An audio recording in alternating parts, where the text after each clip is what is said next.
بھائیو، اللہ تعالیٰ کا ہم سے گلہ ہے ایک، وہ کیا ہے؟ اذکرک وتنسانی، میں تمہیں یاد رکھتا ہوں تو مجھے بھول جاتا ہے۔ واستترک ولا تخشانی، میں تیرے گناہوں پہ پردے ڈالتا رہتا ہوں تو پھر بھی مجھ سے نہیں شرماتا اور مجھ سے نہیں ڈرتا، میرا خیال نہیں کرتا۔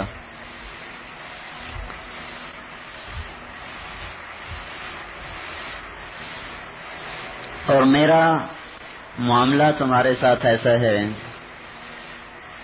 من تقرب الی تلقیتہ من بعید، جب کبھی تم میں یاد آ جاؤں اور تم مجھے یاد کرنے چل پڑو، میں آگے بڑھ کے تمہارا استقبال کرتا ہوں۔ جب آدمی گھر سے مسجد کو آتا ہے تو یہ یقین کرے کہ اللہ آگے ہو کے استقبال کر رہا ہو۔ یہ بند کرو، پکا بند کرو۔ کتنا بڑا اکرام ہے اللہ تعالیٰ کا۔ اچھا بھائی بند کر دو۔ یہ تو آنے والے ہیں، آنے والے کا اکرام۔ اللہ غنی بے نیاز، کوئی ضرورت نہیں، پھر اتنی محبت، پھر اتنی چاہت۔ من تقرب الی تلقیتہ من بعید، جو آتا ہے میری طرف چل کے میں آگے بڑھ کر استقبال کرتا ہوں۔ من اعرض عنی، جو نہیں آتا اس کے ساتھ کیا کرتا ہوں؟ نادیتہ عن قریب، اس کے پاس بھی خود جاتا ہوں اور اسے اپنے پاس بلاتا ہوں، میرا بندہ ادھر آ جا، نجات ادھر ہے، تو کہاں بھاگا جا رہا ہے؟ اس کے قریب جا کر اسے بلا، نادیتہ عن قریب، اس کے قریب جاتا ہوں، ادھر آ جاؤ۔ اپنی مرضی پر چلنے والے کبھی کامیاب نہیں ہوئے، اپنی خواہشوں پہ چلنے والوں کو کبھی چین نہیں ملا۔ الا، غور سے سن میری بات، بذکر اللہ تطمئن القلوب، جنہوں نے مجھے یاد رکھا ہمیشہ انہوں نے چین پایا، باقی کبھی کسی نے چین نہیں پایا۔ تو جس رب کو نہ زمین کی ضرورت، جس اللہ کو نہ آسمان کی ضرورت، جو اللہ نہ عرش کا محتاج، جو اللہ نہ فرشتوں کا محتاج، وہ اللہ جو جنت اور جہنم کا محتاج نہیں، وہ اللہ جو نبیوں کا محتاج نہیں، وہ اللہ جو رسولوں کا محتاج نہیں، وہ اللہ جو کتابوں کا محتاج کوئی نہیں، جو زمانے کا محتاج کوئی نہیں، وہ وقت کا محتاج کوئی نہیں، جگہ کا محتاج کوئی نہیں، دن رات کا محتاج کوئی نہیں، مشرق و مغرب کا محتاج کوئی نہیں، محتاجی اس کی شان میں ہے ہی نہیں۔ غنی صمد بے نیاز، اتنی بے نیازیاں، اتنی بلندیاں اور بڑائیاں، اس سب کے باوجود میرے آپ جیسے پیشاب پاخانے سے بھرے ہوئے انسان کے لیے جب اس کا قدم اٹھتا ہے تو اللہ خود آگے آ کے استقبال کرتا۔ سبحان اللہ، کیا قدردانی ہے اللہ کی اپنے بندے کے لیے۔ پھر اس قدردانی کے ساتھ رحمت کا معاملہ یہ ہے کہ جب ہم کوئی اچھائی کرتے ہیں تو اسے فوراً 10 گنا کر کے لکھ دیا جاتا، جب کوئی گناہ کرتے ہیں تو اس فرشتے کو حکم ہے ابھی نہ لکھو، شاید توبہ کر لے، مہلت دو شاید توبہ کر لے۔ جب وہ توبہ کر لیتا ہے تو اللہ تعالیٰ فرماتا ہے بس اب نہ لکھو، ختم ہو گئی بات، معاملہ ختم ہو گیا۔ اور جب وہ توبہ نہیں کرتا پھر اللہ فرماتے ہیں اب لکھ لو۔ وہ ایک لکھا جاتا ہے، وہ ایک، من جاء بالحسنۃ فلہ عشر امثالها، ایک کرو تو 10، ومن جاء بالسیئۃ فلا یجزى الا مثلها، اور گناہ کرو تو ایک۔ یہ اللہ کا اپنے بندے کے ساتھ کرم اور فضل کا معاملہ ہے۔ پھر ایک گلہ قرآن میں ہے، بہت سے ہیں، ایک ابھی ذہن میں آیا، والعادیات ضبحا فالموریات قدحا فالمغیرات صبحا فأثرن به نقعا فوسطن به جمعا۔ اللہ تعالیٰ گھوڑے کی قسمیں اٹھاتا ہے کہ مجھے گھوڑے کی قسم، جو ہانپ کے دوڑتے ہیں، جو چنگاریاں اڑاتے ہیں، جو دشمن جو غبار اڑاتے ہیں، جو صبح کے وقت حملہ کرتے ہیں، جو دشمن کے درمیان میں اتر جاتے ہیں، یہ قسمیں اٹھا کر گھوڑے کی آگے مضمون کیا ہے؟ ان الانسان لربہ لکنود، ارے میرا بندہ تو میرا بڑا ناشکرا ہے۔ یہ بڑا خوبصورت گلہ ہے اور بڑے خوبصورت انداز میں ہے۔ گھوڑے کی قسمیں اور ہم ناشکرے، اس میں آپس میں جوڑ کیا ہے کہ گھوڑے کی قسمیں کھائیں اور یہ بات سمجھائی کہ گھوڑا نہ تو نے بنایا، نہ تو اس کا خالق، نہ اس کا رازق، میں نے تیرے ہاتھ میں دیا، اس نے تیرے دروازے پر ایک ٹائم چارہ کھایا، 2 ٹائم چارہ کھایا، 1 ٹائم پانی پیا، تیری خشک گھاس اور تیرے ٹھنڈے میٹھے کڑوے پانی پلانے کا وہ اتنا شکر گزار ہوتا ہے کہ دشمنی تو تیری ہے، اس کی تو کوئی نہیں، لیکن تو اس کو دوڑاتا ہے، وہ دوڑتا ہے، بھگاتا ہے، وہ بھاگتا ہے، تیر تجھ کو مارتے ہیں لگتا گھوڑے کو ہے، وار تجھ پہ کرتے ہیں لگتا گھوڑے کو ہے۔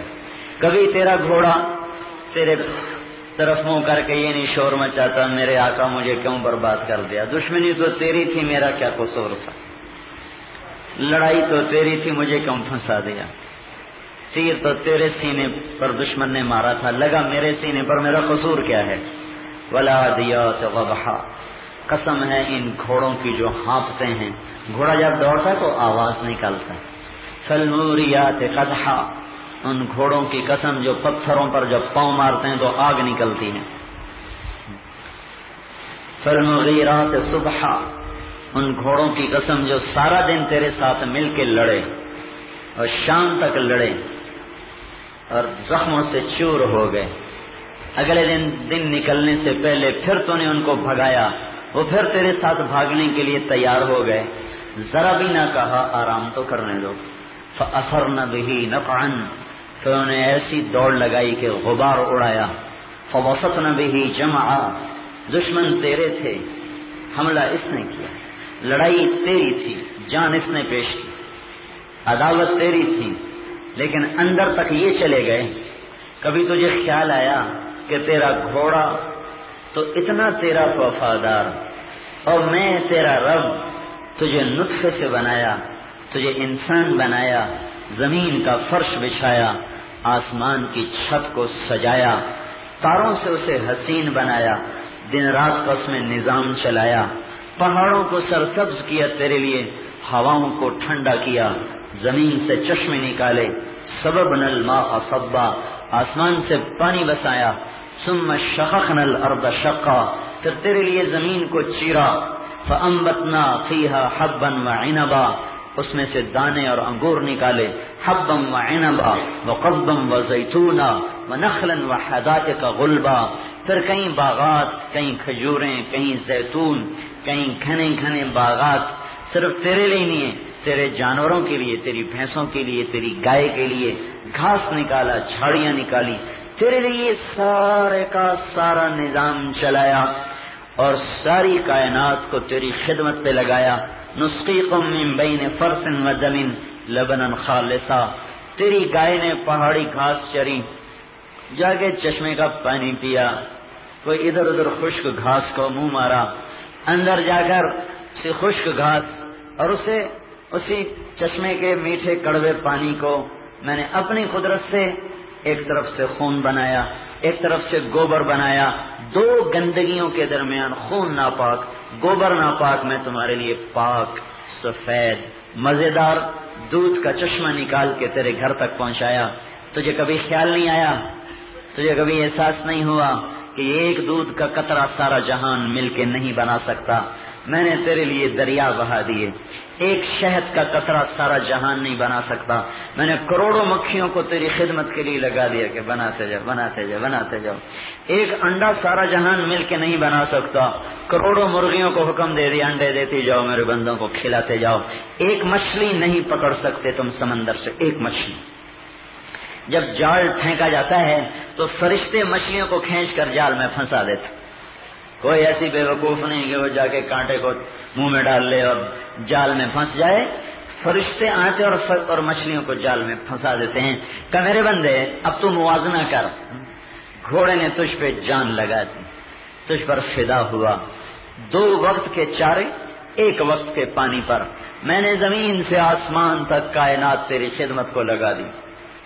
یہ تو باہر کی خدمت کہ جہان کا ذرہ ذرہ تیرا خدمت گزار، تیرے اپنے جسم کے اندر تیری آنکھوں کو نور بخشا، 26 کروڑ بلب لگائے تیرے دیکھنے کے لیے، تیرے کانوں میں ٹیلی فون فٹ کیے، 2 لاکھ ٹیلی فون لگائے تجھے آواز سنانے کے لیے، تیری زبان میں 3000 سوراخ رکھے تجھے میٹھا کڑوا نمکین بتانے کے لیے، تیرے جسم میں کروڑ مسام رکھے تیری گندگی کو پسینے کی شکل میں نکالنے کے لیے، دل کو حکم دیا دھڑکتا گیا، پھیپھڑوں کو حکم دیا خون صاف کرتے گئے، آنتوں کو حکم دیا گندگی باہر نکالتی گئی، سارے جسم کو حکم دیا وہ تیری خدمت پہ تیار ہوتا گیا.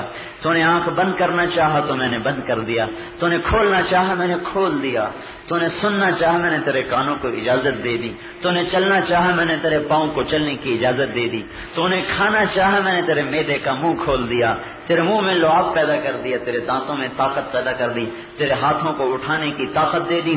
پھر تو نے ذائقے چاہے تو میں نے تیرے منہ میں ذائقے بھر دیے، رنگ بھر دیے، تجھے میٹھے کا پتہ بتایا، نمکین کا پتہ بتایا، کڑوے کا پتہ بتایا، ٹھنڈے کا پتہ بتایا، گرم کا چسکا بتایا، ہر چیز کا ذائقہ تیرے منہ میں پیدا فرمایا. یہ تو باہر کی خدمت، پھر تیرے اندر کی خدمت. پھر تو رات کو تھکا، سارا دن میری نہ فرمانی کی، نہ نماز پڑھی، نہ سچ بولا، نہ خدمت کی کسی کی، نہ جھکا کسی کے آگے. پھر آ کے تو بستر پہ لیٹا تو میں نے اپنی مخلوق نیند کو کہا جا میرے بندے کو سلا دے، تھکا ہوا ہے. اقلعہم فی مضاجعہم کانہم لم یعصونی، میں تجھے سلا دیتا ہوں، آرام کرواتا ہوں، تو سو جاتا ہے. پھر سارا دن تیرے جسم میں ٹوٹ پھوٹ ہوتی ہے، تیرے اندر کروڑوں اینٹیں ٹوٹ جاتی ہیں، کروڑوں اینٹیں ٹوٹ جاتی ہیں، بکھر جاتی ہیں، کوئی مر جاتی ہیں. پھر میں تجھے سلا دیتا ہوں، پھر میں اپنے حکم کو اندر داخل کرتا ہوں. میرا امر مستری بن جاتا ہے، معمار بن جاتا ہے، مزدور بن جاتا ہے، انجینئر بن جاتا ہے، درزی بن جاتا ہے، ڈاکٹر بن جاتا ہے، جراح بن جاتا ہے، طبیب بن جاتا ہے. جہاں جوڑنے کی ضرورت ہے تو درزی کی طرح جوڑتا چلا جا رہا، جہاں بنانے کی ضرورت ہے تو مستری کی طرح بناتا چلا جا رہا، اور جہاں مرہم لگانے کی ضرورت ہے تو تیرے اندر سے جسم سے ایسے میں نکالتا ہوں مادے جو تیرے اندر کی ساری توڑ پھوڑ پر مرہم لگا کے جب تو سو کے اٹھتا ہے تو تیرے اندر کی ساری ریپیئر مکمل ہو چکی ہوتی ہے. اب تو تیرے ذمہ تھا کہ تو میرے سامنے سر جھکاتا، تو پھر میرا نافرمان ہو کر مجھے للکارنے لگ جاتا ہے. ہکذا جزاء من احسن الیک، میرے بندے مجھے بتا کیا احسان کا یہی بدلہ ہے؟ فلما ترعرعت وکبرت واشتد عضدک بارزتنی بالمعاصی یا عبد سوء، جب میں نے تجھے جوانی کی طاقت دی، تیرے اندر جوانی کی لہریں دوڑنے لگی اور تو چلنے لگا، پھرنے لگا، طاقت آ گئی، سوچ آ گئی، ذہن آ گیا، تو بجائے اس کے کہ میرے سامنے جھکتا تو میرا ہی نافرمان ہو کے مجھے للکارنے لگا. کیا احسان کا یہی بدلہ ہوتا؟ کیا احسان کا یہی بدلہ ہوتا؟ تو اللہ تعالیٰ کہہ رہا ہے گھوڑے سے سبق سیکھو، تجھ پر فدا ہوا اور میں نے تو تجھے بنایا اپنے لیے تھا، تو میرا ان الانسان لربہ لکنود، تو میرا ہی ناشکرہ بن گیا. وَإِنَّهُ عَلَى ذَلِكَ لَشَهِيدٌ، میں غلط نہیں کہہ رہا ہوں، اللہ تعالیٰ کہہ رہے ہیں تیری اپنی زندگی تجھ پر گواہ ہے کہ تو میرا ہی ناشکر ہے. بھائیو، محسن سے بے وفائی کرنا، احسان کو تسلیم نہ کرنا، یہ انسانیت کا خمیر، یہ انسان کی فطرت ہی نہیں کہ محسن کا احسان نہ مانے.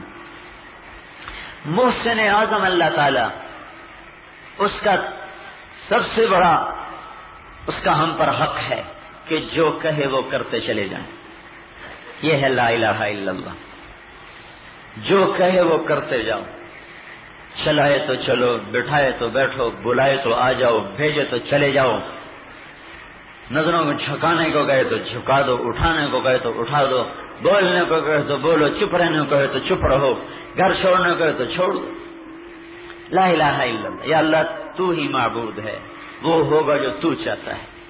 یہ تبلیغ میں پہلی محنت ہو رہی بھائی کہ ہر مسلمان کلمے والا بنے، اللہ کی مان کے چلے، اس کے حکموں کو پورا کرنے والا بنے۔ اب اللہ اور ہمارے درمیان کوئی واسطہ تو ہے نہیں، براہ راست تو کوئی حکم آتا نہیں، تو ہمارے اور اللہ کے درمیان ایک ہستی ہے محمد الرسول اللہ صلی اللہ تعالی علیہ وسلم۔ ہمارے اور اللہ کے درمیان ہمیں اللہ سے جوڑنے کے لیے، اللہ کے خزانوں سے دلانے کے لیے، اللہ کے عذاب سے بچانے کے لیے، دنیا اور آخرت کی عزتیں دلانے کے لیے اللہ تعالی نے ہمیں حضرت محمد صلی اللہ تعالی علیہ وسلم کی ذات عطا فرمائی۔ اللہ کے بعد اگر کوئی دنیا کا محسن ہے تو اللہ کا رسول ہے۔ اس اللہ کے بعد دنیا والوں کے لیے اللہ کے نبی سے بڑھ کر کوئی احسان کرنے والا کوئی نہیں آیا۔ سب سے بڑا محسن، محسن اعظم، ساری کائنات کا محسن، عرب و عجم کا محسن۔ کافروں پر بھی آپ کا احسان ہوا کہ جب سے آپ نبی بن کے آئے اللہ تعالیٰ نے کافروں کی شکلیں مسخ کرنا بند کر دی، آسمان کے عذاب ان پر بند کر دیے، زمین کے عذاب ان پر بند کر دیے۔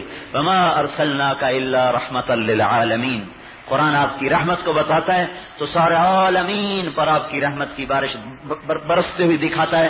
آپ کی نبوت کو قرآن بتاتا ہے تو وما ارسلناک الا کافۃ للناس بشیرا ونذیرا تبارک الذی نزل الفرقان علی عبدہ لیکون للعالمین نذیرا۔ سارے عالم کا نبی، سارے انسانوں کا نبی، سارے جنات کا نبی۔ قرآن آپ کے مقام کو بتاتا ہے تو فکان قاب قوسین او ادنا، آسمان سے اوپر لے جاتا ہے، عرشوں سے اوپر لے جاتا ہے اور جا کر اللہ پاک کے دربار میں سامنے کھڑا کر دیتا ہے۔ موسیٰ علیہ السلام پر نور کی ایک تجلی پڑی، کوہ طور پر پڑی، وہاں سے ہٹ کے موسیٰ علیہ السلام پہ آئی تو 40 دن موسیٰ علیہ السلام کو ہوش نہیں آیا، اور اللہ تعالیٰ نے ہمارے نبی کو سوتے میں اٹھایا۔ سبحان الذی اسری بعبدہ لیلا من المسجد الحرام الى المسجد الاقصى الذي باركنا حوله لنريه من آياتنا۔ بیت اللہ سے اٹھایا، فلسطین بیت المقدس پہنچایا، براق سواری کے لیے آیا، وہاں براق کو چھوڑ دیا، 2 نفل پڑے۔ اسباب کی دنیا تھی تو سواری استعمال کروائی، جب عالم آسمان اور آخرت کو چلے تو وہ اسباب کا جام نہیں تو سواری وہیں کھڑی کر دی گئی، اور اللہ کا نبی جبریل علیہ السلام کے ساتھ ساتھ سفر کرتا چلا گیا، اور پہلا آسمان، دوسرا، تیسرا، چوتھا، 5واں، 6واں، 7واں آسمان کے آگے سدرۃ المنتہا، جہاں جبریل کے بھی آگے پر جلنے لگے، پھر سدرۃ المنتہا سے بھی آگے، پھر عرش سے بھی آگے، پھر عرش کے اوپر 70,000 نور کے پردے، ان سے بھی آگے براہ راست اللہ کے سامنے ہم کلام ہو گیا۔ ایسا عظیم رسول ہو، اسے انسانوں کی کیا پرواہ ہو؟ دیکھو رو رو کے ہلکان ہو گئے، اتنا روئے کہ اللہ کو کہنا پڑا اتنا تو نہ رو کہ تو کہیں خود ہی نہ ہلاک ہو جائے۔ اپنے آپ کو اتنا کھپایا، مقام اتنا بلند و بالا، اتنی بلندیاں کہ بلندی کا لفظ بھی آپ کی بلندی کو نہیں بتا سکتا، بڑائی کا لفظ آپ کی بڑائی کو نہیں بتا سکتا، شرافت کا لفظ آپ کی شرافت نہیں بتا سکتا، عزت کا لفظ آپ کی عزت نہیں بتا سکتا۔ اتنا بلند ہے، الفاظ چھوٹے ہیں اور اللہ کے محبوب کی ذات بلند و بالا ہے، برتر ہے، انتہا ہے بلندیوں کی انتہا۔ یہ جو ہے نا، میں یہ کہا کرتا ہوں، میرا گمان یہ ہے، حسان ابن ثابت رضی اللہ تعالیٰ عنہ کے 2 شعر اور ساری دنیا کا نعتیہ کلام اگر تولا جائے، وہ نعتیں جو حضور کے زمانے سے لے کر آج تک اردو، عربی، فارسی، ہندی، انگریزی میں لکھی گئیں، یہ سب ایک پلڑے میں ہوں، حسان ابن ثابت کے 2 شعر ایک پلڑے میں ہوں تو یہ پلہ بھاری ہے، ان 2 شعر کا پلہ بھاری ہے۔ وہ کیا ہے؟ وَأَحْسَنَ مِنْكَ لَمْ تَرَ قَطُّ عَيْنِي وَأَجْمَلَ مِنْكَ لَمْ تَلِدِ النِّسَاءُ خُلِقْتَ مُبَرَّأً مِنْ كُلِّ عَيْبٍ كَأَنَّكَ قَدْ خُلِقْتَ كَمَا تَشَاءُ۔ حسن اور جمال اردو میں ایک ہی مطلب ہے، عربی میں مختلف ہے۔ حسن کہتے ہیں ظاہری خوبصورتی، جمال کہتے ہیں صفات کی خوبصورتی اور خاندان کے اعلیٰ ہونے کو۔ خاندان کے اعلیٰ ہونے کے لیے لفظ جمال اور اچھی صفات کے لیے لفظ جمال، ظاہری خوبصورتی کے لیے لفظ حسن۔ تو یہ کہہ رہے ہیں تیرے جیسا حسین میری آنکھ نے نہیں دیکھا، تیرے جیسے جمال والا کسی ماں نے نہیں جنا۔ آپ کا حسن ظاہر بھی ایسا تھا۔ ام معبد الخزاعی رضی اللہ تعالی عنہا سے ان کے خامن نے پوچھا، گھر واپس آئے، آپ مدینے کو جا رہے، ایک بڑی عورت کے خیمے پر پہنچے، بھوک لگی ہوئی، پیاس لگی ہوئی، اماں کچھ کھانے کو پینے کو، بیٹا کچھ نہیں، ایک بکری کھڑی تھی۔ کہ یہ بکری کس کام کی؟ کہ اس میں تو دودھ ہی کوئی نہیں۔ تو آپ نے کہا میرے پاس لاؤ۔ بکری کو قریب لایا تو آپ نے ایسے ہاتھ مارو، ہاتھ مارنے کی دیر تھی کہ ساری بکری میں دودھ، تھنوں میں دودھ بھر گیا۔ تو آپ نے دوہا سارے برتن بھر دیے، پیے اور ساتھیوں کو پہلے چل دی۔ شام کو خامد آئے، دودھ کا یہ کہاں سے آ گیا؟ کہ اس بکری سے، کہ یہ تو خشک تھی۔ کہ ایک آیا تھا نوجوان بڑے حسن والا، اس کے ہاتھوں کی برکت تھی، یہ سب کچھ ہو گیا۔ وہ کہنے لگے، وہ کہنے لگا کیسا تھا بتاؤ تو صحیح، کیسا تھا؟ تو وہ بتا رہے ہیں کہ وہ کیسا تھا۔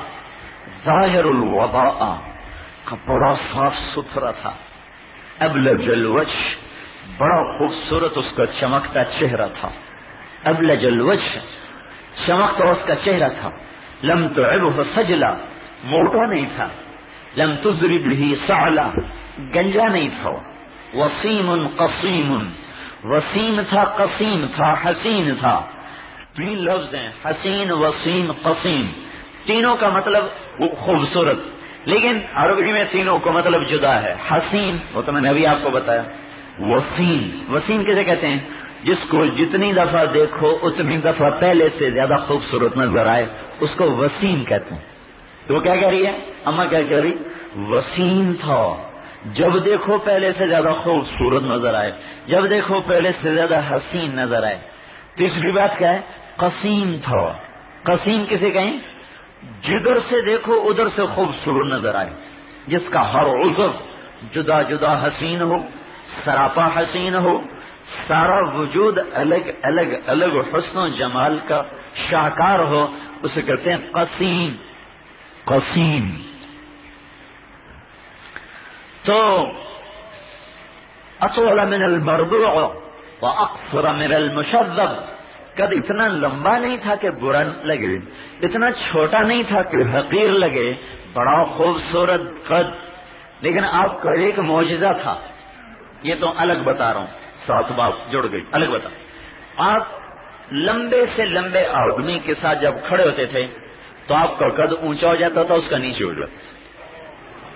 فرض کرو آپ کا قد 6 فٹ ہے، فرض کرو، کہیں پڑھا تو نہیں کہ کتنے فٹ، یہی پڑھا ہے کہ نہ زیادہ لمبے تھے نہ زیادہ چھوٹا تھا۔ اور عباس رضی اللہ عنہ چچا ہیں، ان کا قد اتنا بڑا تھا کہ وہ گھوڑے پر بیٹھتے تو پاؤں زمین پہ لگتے۔ تو جب کبھی حضور عباس کے ساتھ کھڑے ہوتے تو ان میں بھی آپ کا قد اونچا ہو جاتا، عباس کا نیچے ہو جاتا۔ ایسا اللہ تعالیٰ نے آپ کا اعزاز فرمایا۔ مجلس میں بیٹھے ہوتے ہوئے سب سے سر بلند نظر آتا تھا، تو کہنے کہ قد بڑا خوبصورت تھا۔ اذا تکلم علیہ البہاء، جب وہ بولتا تھا تو نور اس پہ چھا جاتا تھا۔ وَإِذَا سَكَتَ عَلَيْهُ الْوَقَارُ، جب وہ چپ ہوتا تھا تو ایک وقار اس کے اوپر چھا جاتا تھا۔ فی صوتہ سحل، اس کی آواز میں ایک جادو تھا۔ فی اشفارہ وطف، اس کی آنکھوں کی پلکیں بڑی لمبی تھی۔ فی عینیہ دعج، اس کی آنکھ بڑی خوبصورت، موٹی اور کالی، موٹی اور کالی اور بڑی خوبصورت آنکھ تھی۔ فی عنقہ سطع، اس کی گردن بڑی خوبصورت لمبی تھی۔ ذرا یہ الفاظ کے ترجمے اردو میں ہو نہیں سکتے، بڑے فصیح الفاظ ہیں عربی زبان کے، ان کو اردو میں منتقل کرنا میرے جیسے کم علم کے لیے ناممکن ہے، لہذا میں قبل اس کا قریب کا ترجمہ کر رہا ہوں۔ فی صوتہ سحل، فی عینیہ دعج، فی اشفارہ وطف، فی عنقہ سطع۔ سبحان اللہ، جیسے موتی پر ہو رہی ہو، موتی پر ہو رہی، پر اثر آواز، آواز میں جادو، آواز میں رعب، گردن لمبی، آنکھ موٹی، پلکیں دراز، زج الحواجب، ابرو بھرے ہوئے، کماندار، من غیر قرن، درمیان میں بال نہیں تھے، یہاں بال نہیں تھے، بینہما عرق یدرہ الغضب، یہاں ایک رگ تھی جو غصے میں پھڑکتی تھی، محفوظ محشود انظر الثلاثہ، اس کے ساتھی اس کے گرد ایسے حالہ بنا کے کھڑے تھے جیسے چاند کے گرد ستارے حالہ بنا کے کھڑے ہوتے، وہ ایسا تھا جیسے وہ ٹہنی کا پھول ہو، جیسے خوبصورت نرم و نازک سبز شاخ ہو۔ کیا بتاؤں کہ وہ کیسا تھا، میرے پاس الفاظ نہیں کہ میں تمہیں بتا سکوں کہ وہ کیسا تھا۔ وہ کہنے لگا یہ وہ مکے والے نبی کے سوا اور کوئی ہو ہی نہیں سکتا۔ وہ بدو کہنے لگا چل پیچھے چلیں، دونوں کو نصیب جاگے، حضور کے قدم پڑے، ساتھ ایمان بھی نصیب ہوا۔ آپ کا حسن وہ اجمل من کلم فلدن نساء، آپ دل سے جمال والا، صفات والا، نسب حسب والا، کسی معنی جنئی ہوئی، خلقت مبرئا من کل عیب، آپ ہر عیب سے پاک پیدا ہوئے، ظاہری عیب سے پاک، باطنی عیب سے پاک، ہر کثافت سے پاک۔ کأنک قد خلقت کما تشاء، اس ایک جملے کی وجہ سے یہ دو شعر ساری دنیا کے نعتوں پر بھاری ہیں، اس ایک جملے کا، کیونکہ اس میں اتنا بلند تخیل ہو گیا ہے عثمان بن ثابت کا۔ یہ کیا منظر ہے، اس لفظ سے منظر کیا نکلتا ہے کہ یوں پیش کیا ہے نقشہ حسین نے کہ ایک طرف اللہ وحدہ لا شریک ہیں اور ایک طرف حضور صلی اللہ علیہ وسلم کی روح پر نور ہے، اور اللہ اپنے محبوب کی روح سے پوچھ رہا ہے بتا تجھے کیسے بناؤں، تو بتاؤ تجھے کیسے بناؤں، تیری آنکھ کیسے بناؤں؟ وہ کہہ رہے ہیں داج، اشکل، احور، اکحل، یہ آنکھ بنا دے۔ بتا تیرا سر کیسے بناؤں، تیرا ماتھا کیسے بناؤں، تیرے ہونٹ کیسے بناؤں، تیری گردن کیسے بناؤں، تیرے ہاتھ کیسے بناؤں، تیرا وجود کیسے بناؤں، تیری انگلیاں کیسے بناؤں؟ کأنک قد خلقت کما تشاء، بنایا اللہ نے اپنی مرضی سے، چونکہ اللہ اپنی مرضی سے بنائے گا تو وہ تو شاہکار ہوگا، لیکن یہ وہ تخیل پیش کیا ہے حسان ابن ثابت نے کہ جیسے اللہ خود حضور سے پوچھ رہا ہو بتاؤ تجھے کیسے بناؤں، جیسے کہے گا ویسے بناؤ گے۔ بھائی جس امت کو اتنا بڑا رسول مل سب ان کے طریقے چھوڑ دیں، ذرا ان سے بڑا ظالم کون ہو؟ تو اللہ کے بعد ہمارا محسن اعظم ہے حضرت محمد صلی اللہ تبارک و تعالی علیہ وسلم۔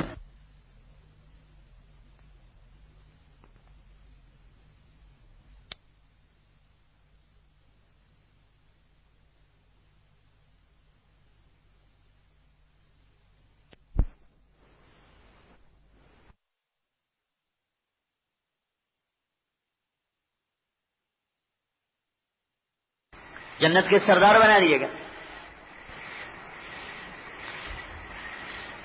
بیٹی بھی سردار، داماد کا گھر اپنے گھر کے سامنے۔ تو اب جو آپ ساری رات روئے ہیں تو کس کے لیے روئے ہیں؟ اب وہ مری والوں کے لیے روئے ہیں، پاکستان والوں کے لیے روئے ہیں، امریکہ افریقہ میں پھیلی ہوئی اپنی امت کے لیے روئے ہیں کہ یہ تو بخشے گئے، آنے والوں کا کیا بنے گا؟ وہ جو نمازیں چھوڑیں گے، وہ جو نافرمانیاں کریں گے تو ان کا میں کیا کروں؟ ہمارے غم نے رولا رولا رولا کے سینے میں داغ پیدا کر دیا۔ عزیز ان کا عزیز المرجل، جب آپ بیٹھے ہوتے تھے تو آپ کے اندر سے اس طرح آواز آتی تھی، کھولنے کی، ہانڈی کے کھولنے کی آواز آتی تھی اپنی امت کے غم اور صدمے میں۔ تو بھائی اللہ اور بندوں سے جڑنے کا راستہ حضرت محمد صلی اللہ تعالی علیہ وسلم کی ذات۔ وہاں عباسی نہیں چلتا جی، قریشی نہیں چلتا، ہاشمی نہیں چلتا، راجا نہیں چلتا، کشمیری اور پنجابی نہیں چلتا، وہاں ایک سکہ چلتا ہے، باقی سب سکے اللہ نے پھینک دیے، ایک سکہ ہے۔ کون ہے محمدی؟ بس قبول ہے۔ ابو لہب چچا ہے، ہاشمی سید قریشی ہے، قرآن نے گواہی دی جہنمی ہے، سیصلی نارا ذات لہب۔ بلال حبشی، حبشی کا بیٹا، غلام کا بیٹا، لیکن آپ نے فرمایا جب میں جنت میں جاؤں گا تو میری سواری کی لگام بلال کے ہاتھ میں ہوگی جو میرے ساتھ جنت میں جائے گا. اتنا بڑا مرتبہ اور مقام. سلمان فارسی ہے, ابو لہب اہل بیت میں سے ہے, لیکن اللہ تعالیٰ نے ابو لہب کو اہل بیت سے نکال دیا اور جہنمی بنا دیا. سلمان ایرانی, عربی بھی کوئی نہیں, قریشی بھی کوئی نہیں. ہاشمی ہونا تو نہ عرب نہ قریشی نہ ہاشمی, ایرانی فارسی. جنگ خندق میں خندق کھودی جا رہی, جب تقسیم ہو گئی مکے والوں کے لیے مدینے والوں کے لیے. سلمان کے بارے میں جھگڑا ہوا, یہ کن کے ساتھ, مکے والوں کے ساتھ یا مدینے والوں کے ساتھ. مدینے والے کہنے لگے سلمان ہم میں سے ہے, مدینے میں رہتا ہے. مکے والے کہنے لگے سلمان ہم میں سے ہے, ہجرت کر کے آیا. مدینے والے کہنے لگے اسلام سے پہلے کا آیا ہوا ہے. مکے والے کہنے لگے آیا اسلام کے ہی شوق میں تھا. اور اس میں بات اتنی بڑی کہ آپس میں تلخ کلامی ہو گئی. یہ جو لڑائی تلخ کلامی ہے یہ سلمان کا ووٹ لینے کی وجہ سے نہیں کہ ہمیں ووٹ پڑ جائے, یہ سلمان کی فضیلت لینے کے لیے ہے کہ سلمان ہم میں سے ہو جائے. تو جب دونوں فریقین میں بات تیز ہو گئی تو آپ نے فرمایا میں تمہارے درمیان فیصلہ کرتا ہوں, سلمان منا اہل البیت. سلمان نہ مکے والوں میں سے ہے نہ مدینے والوں میں سے ہے, سلمان میرے اہل بیت میں سے ہے. سبحان. فارسی ہو کر اہل بیت اور وہ اہل بیت ہو کر کفر اور جہنم. تو بھائی اللہ سے جڑنے کا راستہ حضرت محمد صلی اللہ علیہ وسلم کی ذات, اور حضرت محمد صلی اللہ تعالی علیہ وسلم ہمیں دو ذمہ داریاں دے کر گئے ہیں. ایک ہم ان کو نبی مانتے ہیں, رسول مانتے ہیں, اس وجہ سے ہمارے ذمہ آپ کی اطاعت ہے. آپ والی عبادات, نماز, روزہ, حج, زکوٰۃ, ماں باپ کی خدمت, ذکر, تلاوت, تسبیح, حلال کمانا, حرام سے بچنا, عبادات, اور اس کے ساتھ اخلاقیات. ہمارا نبی بعثت لأتمم مکارم الاخلاق کا اعلان کر رہا ہے کہ لوگوں میں اچھے اخلاق کو پورا کرنے کے لیے دنیا میں بھیجا گیا. اور آپ نے ارشاد فرمایا ساری رات کے تہجد گزار اور سارے دن کے روزے دار سے بڑا درجہ ہے جس کے اخلاق اچھے ہیں. سارے سال روزے رکھنا آسان کام ہے, ساری رات تہجد پڑھنا آسان کام ہے.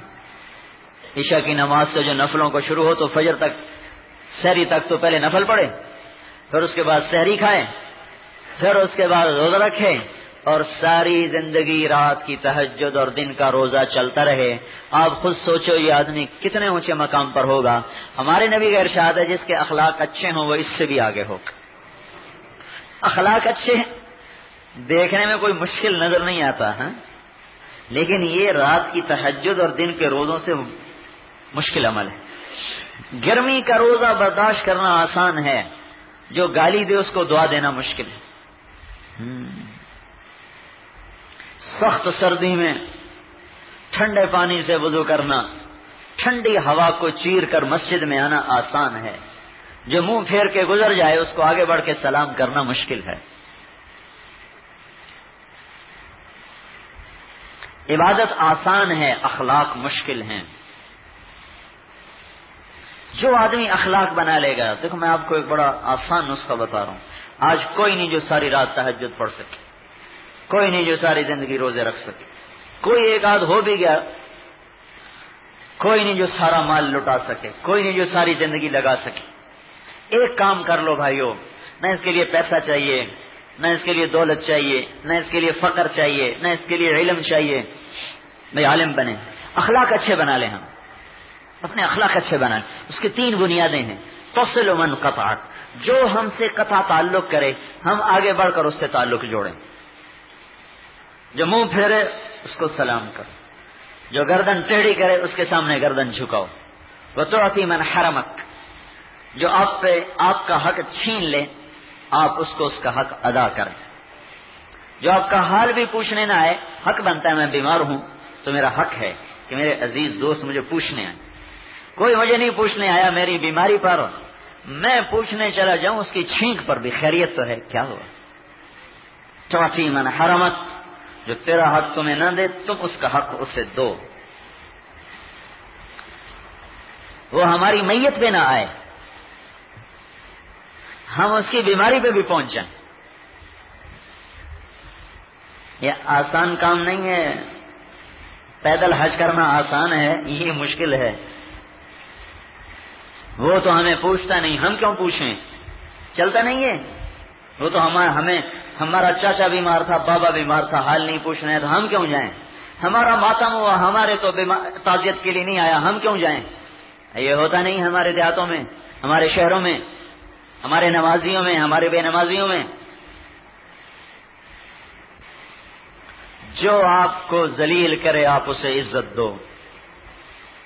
تیسری بات، وَتَعْفُ عَمَّنْ ظَلَمَكَ، جو زیادتی کرے اسے معاف کر دو، اللہ کے لیے معاف کر دو۔ یہ تین کام جو کر لے گا تو اللہ تعالیٰ کے نبی کا ارشاد ہے میری ضمانت لے لے، جنت الفردوس میں گھر لے کے دوں گا۔ جنت الفردوس، یہ بن میں نہیں، جنت الفردوس میں گھر لے کے دوں گا۔ اور آپ نے ارشاد فرمایا میری ضمانت لے لو، جو معاف کرے گا اللہ اس کی عزت بڑھائے گا، کہ میری ضمانت لے لو۔ تو بھائیو، اخلاق کا معاملہ بڑا بگڑا ہوا ہے، بہت بگڑا ہوا ہے۔ ہم ذرہ نہیں برداشت کرتے جھکنا، ذرہ بھی، اور پھل اسی شاخ کو لگتا ہے جو جھک جاتی۔ تو حضور پاک صلی اللہ علیہ وسلم والے عالی اخلاق، وہ جو عورت آپ پہ گندگی پھینکا کرتی تھی، وہ چند دن جو نہیں آئی تو آپ نے پوچھا وہ اماں کا کیا ہوا جو ہمیں یہ گندگی کا تحفہ دیا کرتی تھی؟ کہا جی وہ بیمار ہے۔ کہو ہو، ہمیں پتہ ہی نہیں چلا، چلو اس کا حال چل پوچھیں۔ کانٹے بچھانے والیوں کے لیے حال پوچھنے جا رہے ہیں۔ جب اس نے دیکھا کہ میرا حال پوچھنے ہیں تو مسلمان ہو گئے۔ کہا اتنا بڑا حوصلہ نبی کا ہی ہو سکتا، کلمہ پڑھ گئے۔ تو بھائیو، ہمارے شہروں میں دیہاتوں میں آگ لگی ہوئی ہے، حضور والے اخلاق کو چھوڑ کر ہر گھر میں آگ لگی ہوئی۔ تو ہم یہ کہہ رہے ہیں اللہ نے ہمیں محمد صلی اللہ علیہ وسلم جیسی ہستی عطا فرمائی، ہم ان کی غلامی میں فخر کریں، ان کے طریقوں پر چلنا اپنے لیے مقصد بنائیں۔ کوئی بے نمازی نہ رہے، کوئی نافرمان نہ ہو، کوئی بد اخلاق نہ ہو۔ پھر ہم اپنے نبی کو آخری نبی مانتے ہیں، آپ کے بعد کوئی نبی نہیں، یہ ہمارا عقیدہ ہے۔ یہ اتنا بڑا عقیدہ ہے کہ کلمے اور ختم نبوت کا وزن برابر ہے۔ کلمہ پڑھے ختم نبوت کو نہ مانے تو بھی کافر ہو جائے گا۔ تو ختم نبوت اور کلمہ توحید کا وزن برابر ہے کہ ہم اپنے نبی کو مانتے ہیں کہ اس کے بعد کوئی نہیں۔ اس عقیدے کا ہم پر ایک حق ہے، ایک مطالبہ ہے۔ پہلے اللہ نبیوں کے بعد نبی بھیجتا تھا، وہ لوگوں کو ہدایت کا راہ دکھاتے تھے۔ جب اللہ نے ہمارے نبی کو بھیجا تو سارا نبوت کا نظام مکمل کر دیا اور آپ پر نبوت کو بند کر دیا اور آپ کی نبوت کو قیامت تک کے لیے چالو کر دیا۔ اب اس کا تقاضا تو یہ تھا کہ آپ ہمیشہ زندہ رہتے تاکہ ہر آنے والی نسل کو پیغام سناتے سناتے سناتے سناتے۔ یہ میں وہاں شب جمعہ میں بھی بتایا تھا کہ آپ کے تو زندگی کے ٹوٹل دن 22,330 دن اور 6 گھنٹے ہیں، اور نبوت کے دن آپ کے 8,156 دن آپ کی نبوت کے ہیں۔ 63 سال 4 دن آپ کی کل زندگی ہے، 63 سال 4 دن۔ اتنی مختصر عمر اور اتنا لمبا کام، اتنی لمبی چوڑی ترتیب۔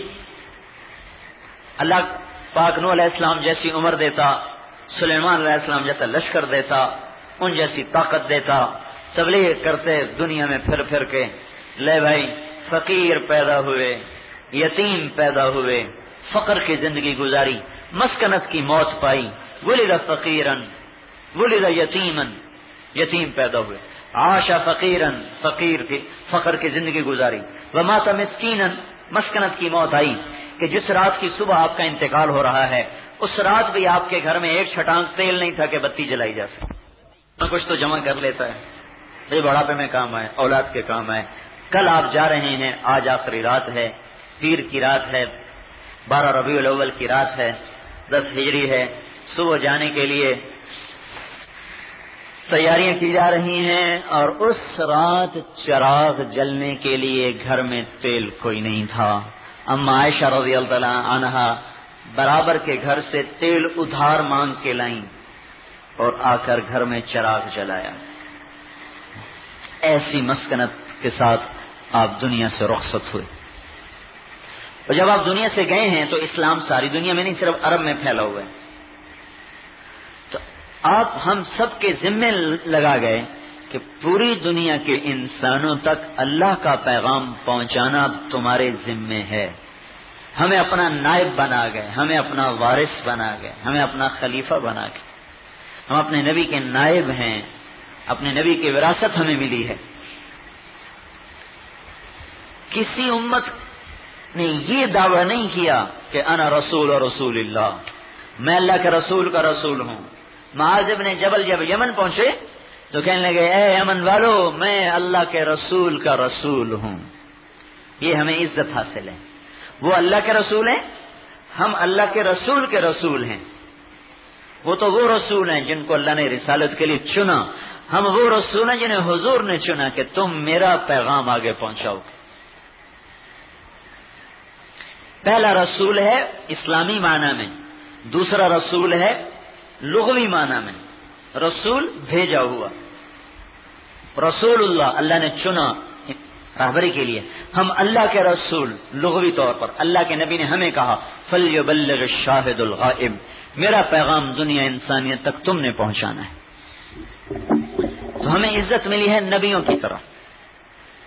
ایک شخص نے خواب دیکھا، ابھی ذہن سے نام نکل گیا، کعب احبار، بڑے یہود کے عالم سے پھر مسلمان، ان کو بتا رہا کہ میں نے خواب دیکھا کہ قیامت کا دن ہے، لوگ اٹھ رہے ہیں، کچھ لوگ ایسے ہیں جن کے جسم سے دو نور نکل رہے ہیں، وہ آگے آگے ہیں، ان کے پیچھے جو لوگ ہیں ان کے جسم سے ایک نور نکل رہا ہے۔ پھر ایک ہستی آئی جن کو میں نے دیکھا کہ ان کے روئیں سے نور نکل رہا تھا، اور ان کے پیچھے جو چلنے والے تھے ان کے دو نور نکل رہے تھے۔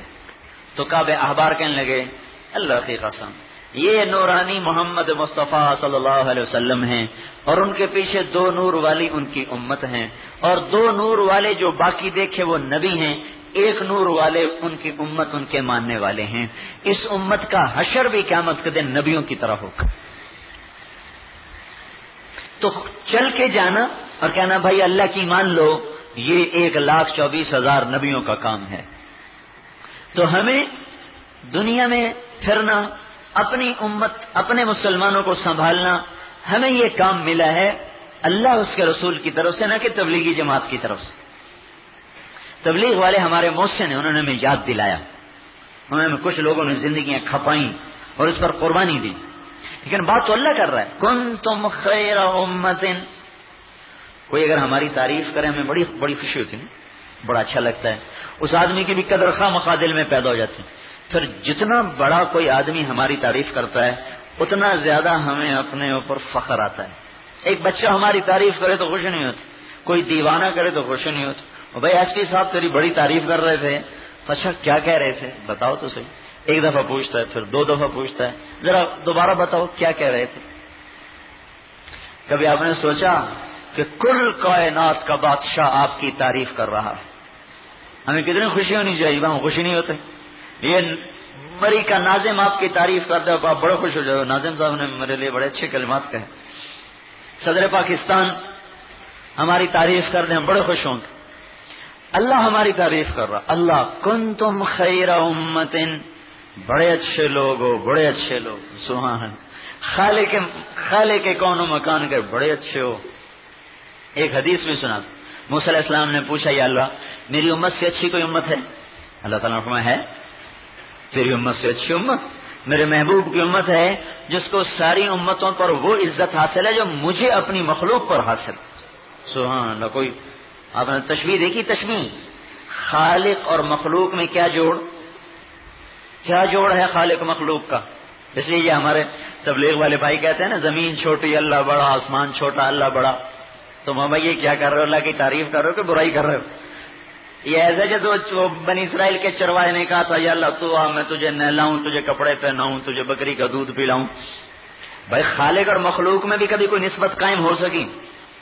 زمین چھوٹی اللہ بڑا ہے، سورج چھوٹا اللہ بڑا، چاند چھوٹا اللہ بڑا، سمندر چھوٹے اللہ بڑا.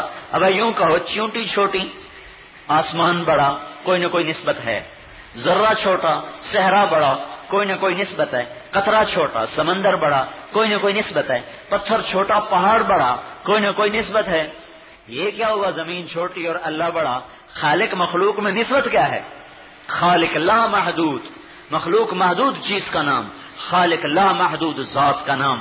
کہاں سے کوئی نسبت قائم کرے لا محدود اور محدود کے اندر؟ وہ کہہ رہا ہے بڑے اچھے ہو، بڑے اچھے ہو. اور پھر کیا تشبیہ دے رہا ہے کہ جیسے مجھے مخلوق پہ عزت حاصل ہے، میرے محبوب کی امت کو ساری امتوں پر یہ عزت حاصل ہے. مزے کی بات سنو، بڑے زمانے کے بعد یاد آئی. بنی اسرائیل پر عربوں نے ڈاکہ ڈالا، عربوں نے ڈاکہ ڈالا، قتل کیا، مال لوٹا. تو اس وقت جو نبی تھے انہوں نے بد دعا کے لیے ہاتھ اٹھائے. تو اللہ تعالیٰ نے فرمایا ان کے لیے بد دعا نہیں کر سکتے، ان میں میرا حبیب آنے والا ہے. لے بھائی زمانے کفر سے ہی ان کے لیے لاڈ کیے جانا. نہیں نہیں نہیں، ان کو کچھ نہیں کہنا، ان کو کچھ نہیں کہنا، ان میں میرا حبیب آنے والا ہے. پہلی کتابوں میں ہمارے تذکرے، ایک امت آ رہی ہے، ایک نبی آ رہا ہے، ایک امت ہوگی حمادون جو میری بہت تعریف کرے گی. یکبرون علی کل شرف، ہر چوٹی پہ چڑھ کے کہیں گے اللہ اکبر. یسبحون عند کل واد، ہر نشیب میں اتر کر کہیں گے سبحان اللہ.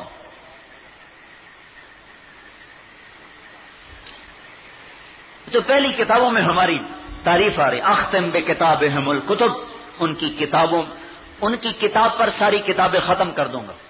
وبدینہم الادیان، ان کے دین پر دین کامل کر دوں گا. وبشریعتہم الشرائع، ان کی شریعت پر شریعت مکمل کر دوں گا. ہم اولیاء و انصاری، وہ میرے دوست بھی ہیں، میرے مددگار بھی ہیں. یا اللہ، کوئی اللہ کا بھی مددگار ہو؟ وہ میرے دوست بھی ہیں، میرے مددگار بھی ہیں.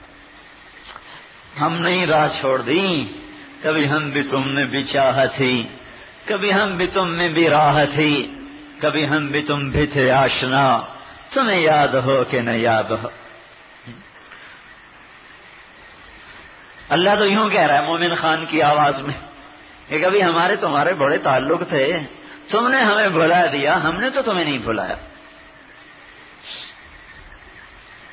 تو یہ عزت، بڑائی، شرافت اللہ کا رکھ. بڑے اچھے ہو، کنتم خیر امت، بڑے اچھے ہو. یہ تعریف سن کے تو ہم خوشی سے مر جاتے کہ اللہ ہماری تعریف کر. اللہ کو پتہ نہیں تھا کہ یہ آخر میں جا کے نمازیں بھی چھوڑ دیں گے، جھوٹ کو سچ کر دیں گے، سچ کو جھوٹ کر دیں گے. پھر بھی اللہ کہہ رہا ہے بڑے اچھے، بڑے اچھے. آگے کیا؟ یہ اللہ کیوں اچھے ہیں؟ کہ اخرجت للناس. یہ ایک بات لفظ سے میری سمجھ میں آئی. اللہ کو ہم پہ اتنا اعتماد تھا. اللہ اکبر. ابھی میں نے آپ کو ایک مثال دی تھی کہ میں گیا نیاز صاحب کے پاس، جی ذرا کمرہ چاہیے، سیزن بہت پیک پر ہے، کمرے مل نہیں رہے. کہتے جی آپ کے لیے کمرہ ہو گیا. ابھی تو میں نے آنا ہے، کہتے آپ کے لیے کمرہ ہو گیا. آپ کو نہیں دیں گے تو اور کس کو دیں گے؟ میں تو ابھی آیا نہیں ہوں اور ان کا ہوٹل بھی بھرا ہوا ہے. لیکن اس تعلق کی بنیاد پر میں نے کہا مجھے چاہیے، اس تعلق کی بنیاد پر یہ بولے کہ ہو گیا. اب اس کے لیے انتظام کرنا یہ خود سردردی اس کی لیں گے. کیا کروں، کیسے کروں؟ اعتماد. اللہ کا ہم پہ اعتماد یہ لفظ بتا رہا ہے. یہ کام ہی فقیروں کا ہے، لیا ہی فقیروں سے گیا. اور اللہ تعالیٰ نے ان کو ایسا مقام بخشا ہے. عرب سردار آئے، کہنے لگے حضور سے تیرے پاس بیٹھنے کو تیار ہے، ہماری ایک شرط ہے. اب وہ کہنے لگے وہ کیا؟ کہ غریبوں کو اٹھا دو پھر ہم بیٹھیں گے. ان کو اٹھا دو. تو آپ کے جی میں آیا کوئی بات نہیں، اٹھا دیتا ہوں، میرے اپنے ہی ہیں، چلو اسی بہانے یہ میری بات سن لیں گے. آپ نے کہا ٹھیک ہے اٹھا دیتا ہوں. وہ کہنے لگے نہیں، لکھ کے دو، لکھ کر دو کہ جب ہم ہوں گے تو ان میں سے کوئی نہیں ہوگا. تو آپ نے حضرت علی کو بلایا لکھوانے کے لیے. حضرت علی کے آنے سے پہلے اللہ تعالیٰ نے جبریل بھیج دیا, لا تطرد الذین یدعون ربهم بالغداة والعشی یریدون وجہہ, ان کو آپ اپنے سے دور نہیں کر سکتے, یہ آتے ہیں تو آئیں, نہیں آتے تو نہ آئیں, یہ نہیں آپ سے جدا ہو سکتے. اور اگلی بات کتنی سخت فرمائی کہ اگر آپ نے ان کو جدا کر دیا تو آپ بھی ظالم ہو جائیں گے. فتکون من الظالمین. اللہ اکبر. اس سے یہ تو ایک درجے کا, اس سے اگلا اکرام. چونکہ یہ بات چلی, ان کو ہٹایا جائے, اٹھایا جائے, ان کو بٹھایا جائے, بلایا جائے, تو ان کے دلوں پر گزری تو صحیح. تو اب اللہ تعالیٰ نے ان کی اس دل آزاری کا جو مداوع کیا, علاج کیا, وہ کیا تھا؟ وَإِذَا جَاءَكَ الَّذِينَ يُؤْمِنُونَ بِآيَاتِنَا فَقُلْ سَلَامٌ عَلَيْكُمْ كَتَبَ رَبُّكُمْ عَلَى نَفْسِهِ الرَّحْمَةَ. قانون کیا ہے شریعت کا؟ جو آدمی بیٹھے ہوں, باہر سے کوئی آدمی آئے تو باہر والا بیٹھے ہوں کو سلام کرے. ہمارا رواج بھی یہی ہے, ہماری شریعت بھی یہی ہے. ہم بیٹھے ہیں, ابھی کوئی آدمی باہر سے آئے, ہمیں حکم نہیں سلام کرنے, اس سے حکم ہے ہمیں سلام کرے. لیکن اللہ نے یہاں قانون بدل دیا. یوں فرمایا کہ جب میرے یہ غریب بندے تیرے دربار میں آئیں, تو بیٹھا ہو, یہ چل کے آئیں, تو ان کو پہل نہ کرنے دینا, تو خود سلام میں پہل کرنا, فقل سلام علیکم. تو جب یہ لوگ آتے تو آپ کہتے الحمدللہ الذی جعل من امتی من امرت ان ابدأهم بالسلام. سب تعریفیں اس مالک کی, شکر اس مالک کا جس نے میری امت میں ایسے لوگ پیدا کیے جنہیں سلام کرنے کا مجھے حکم دیا. یہ کون تھے؟ عمار, مقداد, سلمان, عبداللہ بن مسعود, ابو ہریرہ, یہ اصحاب صفہ, یہ لوگ, عرباض بن ساریہ, چند نام لے رہا ہوں, ان کے نام تو آئے نہیں, لیکن قریب زیادہ یہی لوگ تھے. بھائی تبلیغ کے لیے فٹ مجمع ہے پریٹ کا, اٹھیں اور سارے عالم کو اللہ کا پیغام سنائیں. اب اس کے لیے بتاؤ بھائی, کون بھائی نقد تیار؟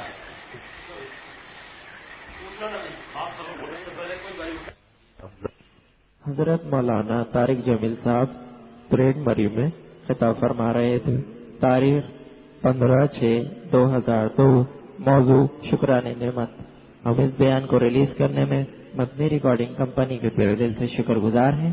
کیسٹس اور سیڈیز ملنے کا پتہ مدنی ریکارڈنگ کمپنی, فاطمہ پلازا, دکان نمبر 3, بلاک نمبر 7, فیڈل وی ایریا, نیس تبلیغی مرکز, مدنی مسجد کراچی.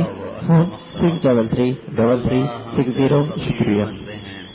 تو ہمارا غنی مالک ہے, ہم تیرے محتاج بندے ہیں, تو ہمارا سمد مالک ہے. یا اللہ, تو سائلوں کے سوال سے گھبراتا نہیں, دینے والوں کو دینے کے بعد یا اللہ تیرے خزانوں میں کمی نہیں آتی. سب کی سنتے ہوئے تو گھبراتا نہیں, سب کی مانگتے ہوئے یا اللہ تو خطا نہیں کھاتا. سب کا چاہا سب کو دینے کے بعد تیرے خزانوں میں یا اللہ قطرے کے برابر کمی نہیں آتی. یا اللہ, ہم تیرے محبوب کی امت انفرادی طور پر بھی اجتماعی طور پر بھی یا اللہ مسائل میں گھرے ہوئے ہیں, مصیبتوں میں گھرے ہوئے ہیں, تیرے سامنے اپنی فریاد لے کر آئے ہیں. یا اللہ, اس امت کی اجتماعی زندگی کو بھی بنا دے, انفرادی زندگی کو بھی بنا دے, فقیر و غنی کی زندگی کو بنا دے. ہمیں یا اللہ باطل کے نرغے سے نکال لے, اغیار کے پنجوں سے نکال لے. یا اللہ ہمیں ان کے ہاتھوں سے نکال لے جو ہمارا حق نہیں پہچانتے. ہمیں ان کے حوالے نہ فرما جو نہ تجھ سے ڈرتے ہیں, نہ ہم پر ظلم کرتے ہوئے وہ گھبراتے ہیں. یا اللہ تیرے سامنے اپنی فریاد پیش کرتے ہیں, امت کی طرف سے وفد بن کے. یا اللہ امت کی طرف سے وفد بن کے یا اللہ کہ ہم سے راضی ہو جا. یا اللہ تو امت سے راضی ہو جا, ان سب آئے ہوئے بھائیوں سے راضی ہو جا, اس پورے علاقے والوں سے راضی ہو جا, اس پورے یا اللہ خطے والوں سے راضی ہو جا. اس پورے ملک والوں سے راضی ہو جاؤ یا اللہ. پوری کی پوری امت زمانے سے ذلتوں میں پستیوں میں گری پڑی ہے، صراط مستقیم سے بھٹکی ہوئی ہے. یا اللہ ایسے نیک لوگوں کو وجود عطا فرما جو امت کو پھر سے صراط مستقیم پر کھینچ کے لائیں.